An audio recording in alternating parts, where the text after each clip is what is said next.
우리 모두 함께 사도신경으로 신앙 고백하겠습니다. 나는 전능하신 아버지 하나님 천지의 창조주를 믿습니다. 나는 그의 유일하신 아들 우리 주 예수 그리스도를 믿습니다. 그는 성령으로 잉태되어 동정녀 마리아에게서 나시고 본디오 빌라도에게 고난을 받아 십자가에 못 박혀 죽으시고 장사된 지 사흘 만에 죽은 자 가운데서 다시 살아나셨으며 하늘에 오르시어 전능하신 아버지 하나님 우편에 앉아 계시다가 거기로부터 살아있는 자와 죽은 자를 심판하러 오십니다. 나는 성령을 믿으며 거룩한 공교회와 성도의 교제와 죄를 용서받는 것과 몸의 부활과 영생을 믿습니다. 아멘.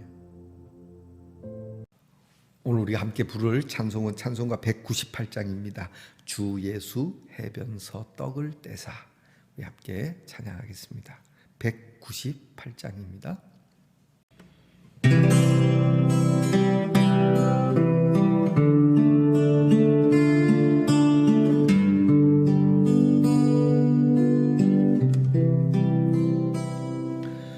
주 예수 해변서 떡을 떼사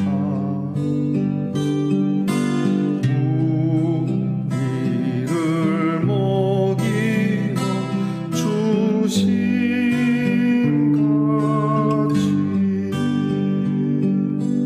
생명의 양식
우리 모두 다 함께 겸손한 마음으로 기도드리겠습니다. 우리에게 참 생명의 떡을 주신 아버지 하나님 감사합니다.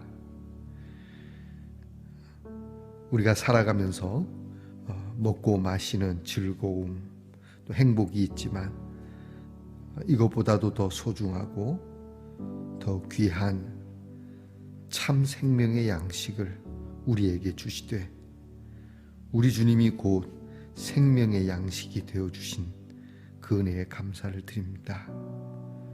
아버지 하나님, 비록 저희들이 이 땅에 이렇게 살아가지만 항상 하나님이 주시는 영생의 양식을 기억하게 하옵소서. 순간을 살아가는 저희들이지만 항상 보다 더 길고 넓고 영원한 것을 생각할 수 있는 깨달음이 있게 하옵소서. 주님, 하루하루 우리의 몸이 늙어가지만 우리의 마음은 청춘이라 하였는데 주님, 마음만 청춘이 아니라 우리의 믿음 또한 청춘이기를 원합니다. 그때그때마다 상황마다 달라지는 변절함이 있는 사람이 아니라 항상 신실한 모습, 항상 믿음직한 모습으로 서 있을 수 있도록 인도해 주시옵소서. 저희들의 힘으로 되지 않습니다. 주님, 저희는 인간이기 때문입니다. 변명을 하려는 것도 핑계를 대려는 것도 아닙니다. 주님, 꼭 지키겠노라 하고 허물어질 때면 얼마나 속이 상한지, 이런 내 모습이 얼마나 한심스러운지, 그래서 주님께 의지하는 겁니다. 주님 도와주십시오. 설령 무너질지라도 내가 생각하고 계획한 것이 뜻대로 되지 않더라도 하나님은 신실하시고 하나님은 전능하시니 하나님께서 친히 인도하시고 하나님의 품 안에 두시고 우리를 위로하시며 다독여 주시고 오늘도 주의 이름으로 일어나 주의 이름을 부르듯 항상 주의 이름을 부를 수 있는 늘 이 모습으로 살아가는 저희들 되게 하옵소서. 오늘도 아픔 가운데서 또 속상함 가운데서 하나님만이 해결해 주실 수 있는 일들을 두고 기도하는 우리의 성도들을 헤아려 살피시고 도와주시고 또 소원을 들어주시며 하나님께서 형통케 해주시기를 간구합니다. 우리 말씀의 동산의 성도들 모두가 다 강건하기를 원합니다. 특히 병 가운데서 해방되기를 원합니다. 질병이 떠나게 하시고 하나님이 주시는 강건함이 있어 오늘도 씩씩한 정말 저 산의 푸르른 나무들과 같이 푸르고 무성하게 살아가는 은혜를 주시옵소서. 우리의 자녀들 공부하고 또 군무로 수고하고 또 직장과 멀리 떨어져서 수고하며 어떠한 꿈을 이루기 위하여 준비하는 모든 자녀들에게 이르기까지 하나님께서 지혜와 총명과 강건함과 젊은 날의 아름다움을 더하시고 어디에서 무엇을 하든지 귀염을 받게 하시고 하나님께서 눈동자처럼 돌보시는 은혜가 있게 하옵소서.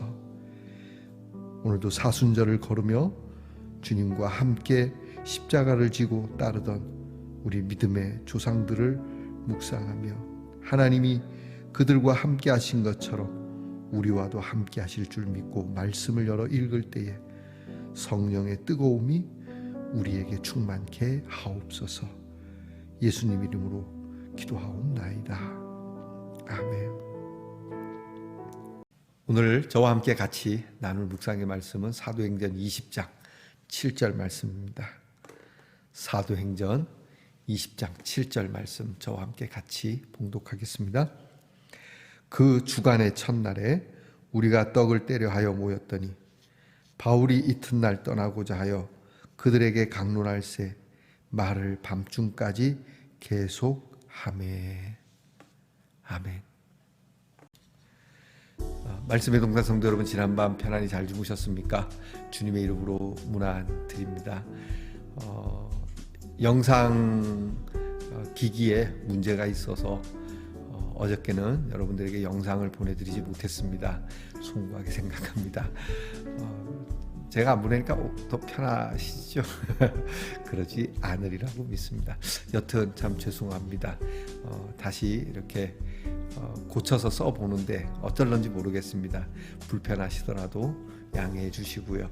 또 여러분 묵상을 제가 보내드리지 않아도 여러분들께서 스스로 또 큐티도 하시면서 하나님 앞에 엎드려 기도하는 시간들은 놓치지 않기를 부탁을 드립니다. 자, 여러분 오늘은 어떻습니까? 네, 은혜롭습니다.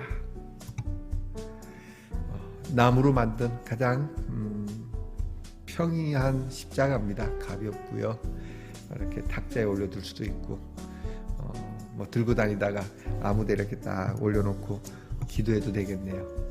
자, 여러분 항상 이 십자가를 볼 때마다 이 십자가 자체가 무슨 드라큘라에게 뭐 이렇게 하는 게 아니라 예수 그리스도가 생각이 나고 나를 대신하여 달리신 주님을 기억하며 이 십자가 정말 감사한 십자가, 이 십자가를 볼 때마다 여러분의 마음이 정말 은혜로워지기를 축복합니다. 자, 오늘 어떻습니까?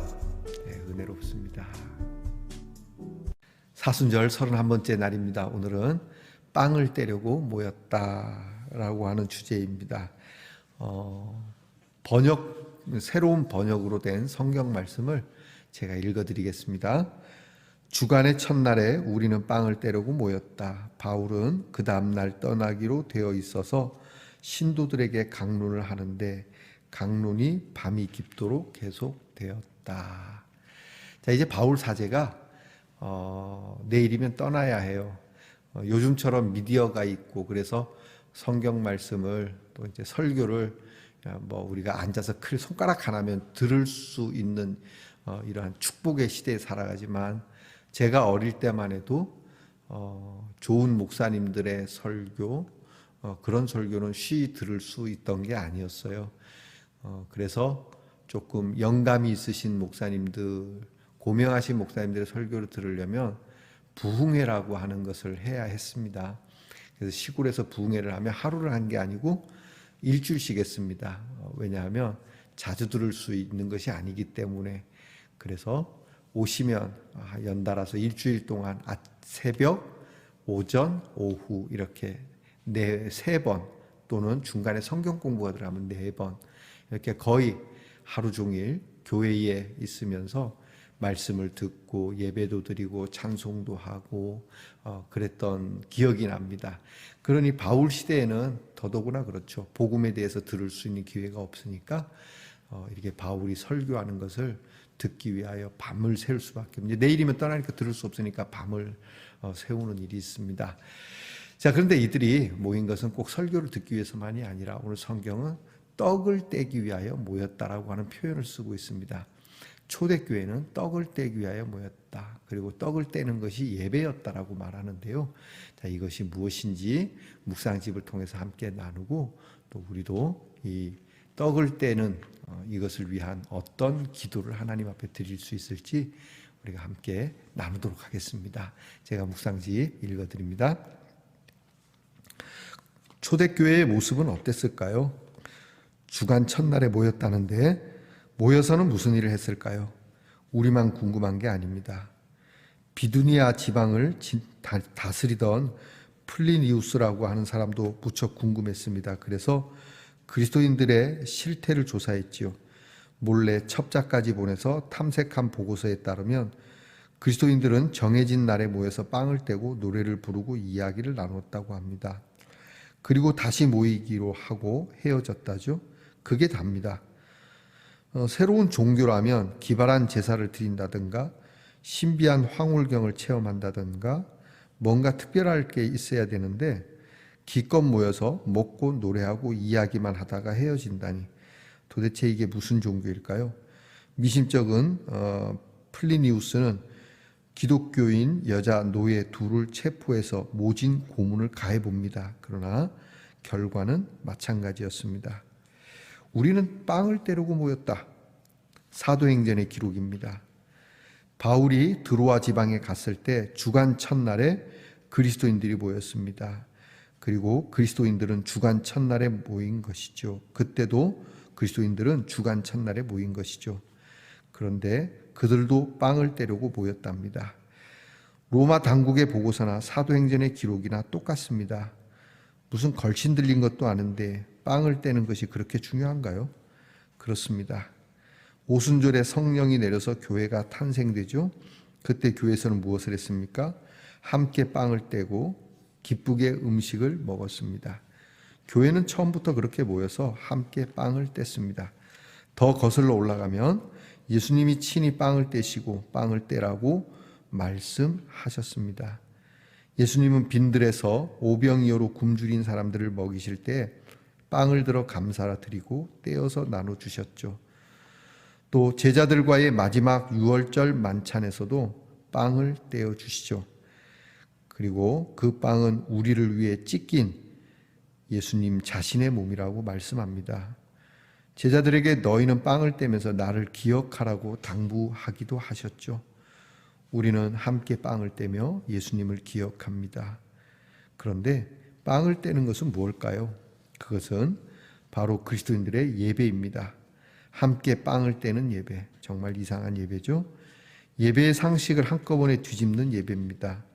세상 사람들은 예배를 인간이 신에게 제물을 드리는 제사라고 생각합니다. 그런데 그리스도인의 예배는 어떻습니까? 인간이 하나님께 제물을 바치는 게 아니라 반대로 하나님께서 제물을 사람에게 주십니다. 그런데 그 제물이 무엇입니까? 하나님의 아들 예수 그리스도의 몸과 보혈입니다. 세상에 무슨 이런 제사가 있죠? 이것은 하늘과 땅이 뒤바뀌는 겁니다. 제사의 근원적인 해체요, 전복입니다. 세상에 다시 없는 새로운 예배입니다. 교회는 주간 첫날에 모여 빵을 뗍니다. 함께 빵을 떼는 예배. 그 거룩한 밥상머리에서는 유대인이나 그리스인이나 황제나 노예나 남녀노소 할 것 없이 아무런 차별이 없었습니다.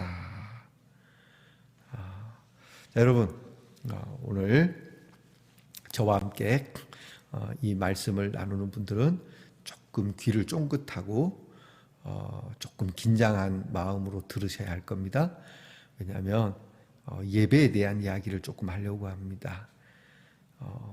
예수님께서 우리에게 보여주신 귀한 성찬, 그 당시 물론 먹을 것이 없었습니다.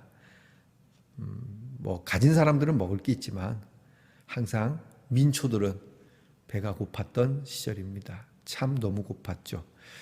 그들을 예수님께서 먹이십니다. 먹이시면서 단지 육의 양식만이 아니라 정말 중요한 걸 먹이시기로 합니다. 그것은 하나님의 구원을 먹이시기로 한 거죠.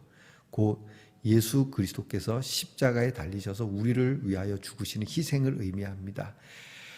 예수님이 제자들에게 떡을 떼어 주시면서 마지막 만찬, 그 유월절이라고 일컫는 유대인들의 해방의 날, 그 절기에 해방절에 먹었던 그 무교병을 먹으면서 예수님이 제자들에게 말씀합니다. 자, 내가 이제 너희들에게 이 떡을 떼어 주는데 이것은 너희를 위하여 찢기는 내 살이다, 내 몸이다. 너희가 이것을 먹어야 구원을 받는다. 그리고 잔을 주십니다.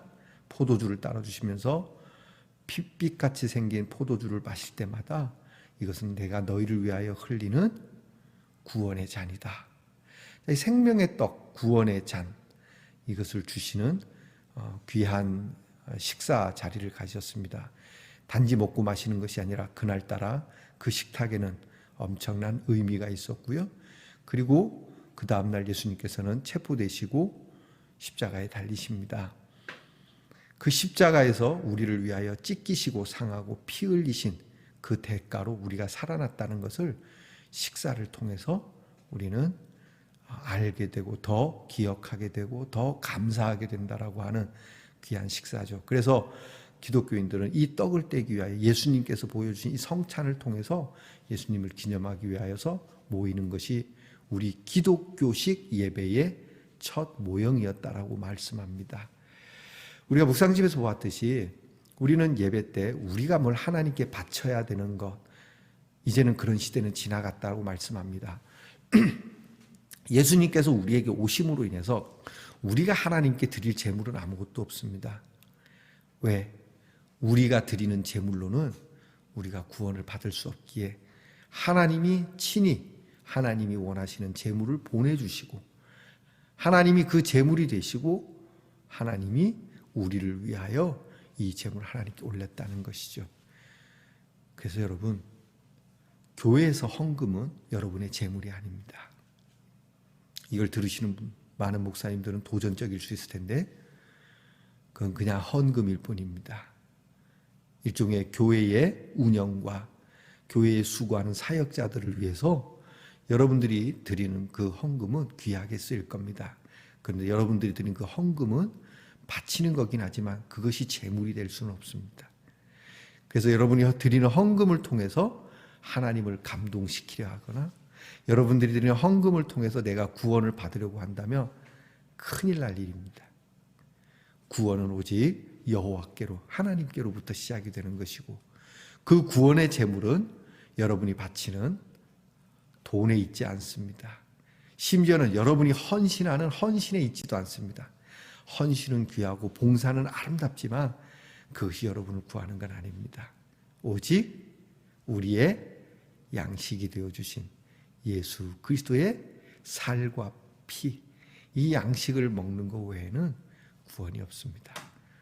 여러분 얼마나 감사한 일입니까? 우리는 할 게 아무것도 없습니다. 하나님이 다 해놓으셨습니다. 그저 감사한 것입니다.